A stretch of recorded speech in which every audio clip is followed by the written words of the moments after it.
Good morning. It's another day in paradise, and I want to talk about this paradise, particularly if you're looking to move here and you're going to be doing so with a work contract. So you're going to be an employee in a business over here. The job market has changed quite a bit, and that means that sometimes when people move here, if they don't pass the probation period, they can find themselves in a really tricky situation. And I'm seeing more and more in some of the groups around people just asking, this has happened to me, what do I do? So that's what we're going to talk about. Drip Eliante, pulling up, feeling like Harry Belafonte. Look at my racks, feel like Serena went from the back swing. The typical probation period here in the UAE is 6 months, so very similar to the UK. And in that first 6 months, what you're both trying to do essentially is try to figure out whether you're a right fit for each other in terms of that working relationship and the environment, work ethic, culture, all of that good stuff, right? But the reality is that things have changed quite significantly in Dubai. If you go back 10, 15 years ago, they were persuading people to come and work here. And they would persuade people by giving them huge salaries, bumper bonuses, living expenses, accommodation, medical insurance, all of that good stuff. You fast forward to 2025 though, and because Dubai on the world stage has got to this illustrious position where everybody seems to want to move here, the job market is very, very competitive, which means that the employers now have the pick of the litter. And when we talk about this conversation of probation periods specifically, the employer has more power than the employee. Now, this wouldn't be a problem if you were in the UK, right? Because if you didn't pass your probation or you got let go within your probation or even any time after that, you've not moved your life thousands of miles to another country.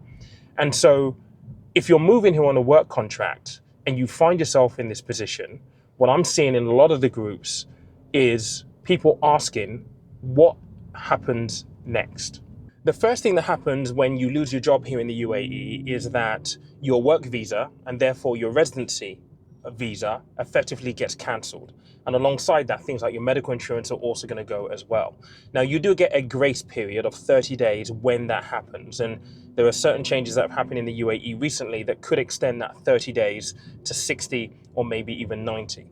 But you're quickly going to find yourself in a position where you don't really have the ability to stay here if you cannot sponsor yourself or if you cannot find a job within that 30 to 90-day period. Now, I've already mentioned the job market here is pretty competitive. So you have to get to work pretty quickly on trying to find a new job, trying to find a new sponsor, trying to find a new visa so that you can actually remain here. And you want to avoid at all cost overstaying your visa, whether you're able to stay here for 30 days or 90 days, because ultimately you get a fine for every day that you're overstaying your visa, and there may be some exit penalties when you actually leave. Not to mention, it might impact your ability to actually come back to the UAE and work in the first place. But this can actually get worse as well, and it does get worse because if you're in an employment contract where you're either being provided a living allowance, so an accommodation allowance, or you're in company accommodation, so they've provided an accommodation for you, then that also goes as well. Now, you're going to have a grace period, but 30 days to find a new accommodation for a lot of people might be a little bit challenging. I need to know everything, who and the what and the where, I need everything. Trust me, I hear what you're saying, but I like it's new what you're telling me. Okay, so we just dropped off the car in Al Quds to get the paintwork done. Like I said, not a lot of damage on here, but I just want you to have a look and see what they're working on in this workshop.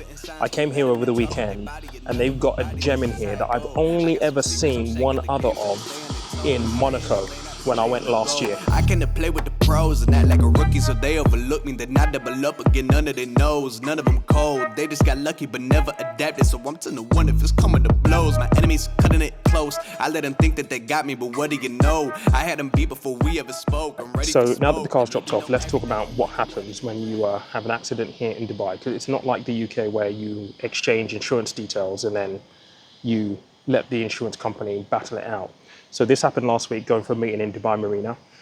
A little bit of a come together, not much damage at all, but me and the other guy, we both agreed that we'll sort each other's cars out effectively. So when you have an accident here in Dubai, you have to go onto the Dubai Police app. Everything's an app here, very, very streamlined. And you basically put in all the details of the accident And essentially, if it's a serious one, you then have to go to the police station and you then have to explain what happens. Now, depending on who's at fault, you either get a pink slip or I believe a green slip or a blue slip. But if you get a pink slip, that means that effectively it's your fault. And if it's your fault, you have a fine to pay, which is normally 500 dirhams. Now you combine 500 dirhams with your policy excess, which is about 350 dirhams. That's 850 dirhams you'll be out of pocket if it is your fault. Now, the incident was really a bit of a 50-50. So they will fix my panel, respray it for 800 dirhams. So it makes sense just to have it done privately and not actually go through insurance for this. I don't know whether if you have a claim, it actually increases your premiums. I would imagine it does. But that's how it works in Dubai. Sweating my heart getting frozen, sweating my shipping up. It's getting cold in these streets, I swear it's the end of the world. So let's talk about how you can be prepared for this type of stuff. And to a certain extent, you can't fully prepare because nobody knows what's going to happen once you land in country and you start work. You might hate the work environment. You might hate what you're being asked to do. You might be asked to do more than what was advertised in the job listing, right? So it's really, really important that you do your research. And when I say do your research, try and beforehand figure out what the employee experience is. And one of the ways you could do this, if you're going to be replacing someone and there might be a handover, for example, asking questions of that person, trying to find out whether there are any underlying grumbles that you might have as a concern. And this is a really big deal. Look, effectively, you're moving across the world and your existence here, your independence here is dependent on another company. And if they say you're not the right fit, that throws everything up in the air. So it's really, really important that you do your own due diligence. The second thing is, from a financial point of view, be as prepared as possible. I've talked about this before, right? Having an emergency fund, money that could pay potentially for an accommodation for a year.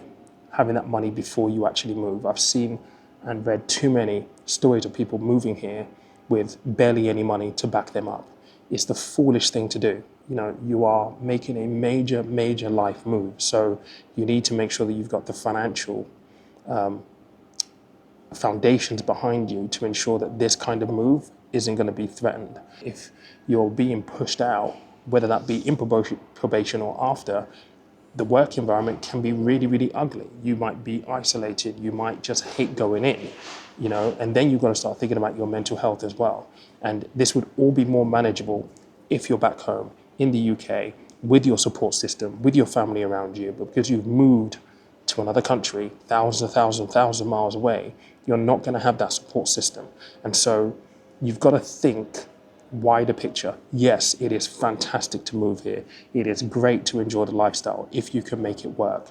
But you need to ensure that you have a safety net for this type of eventuality.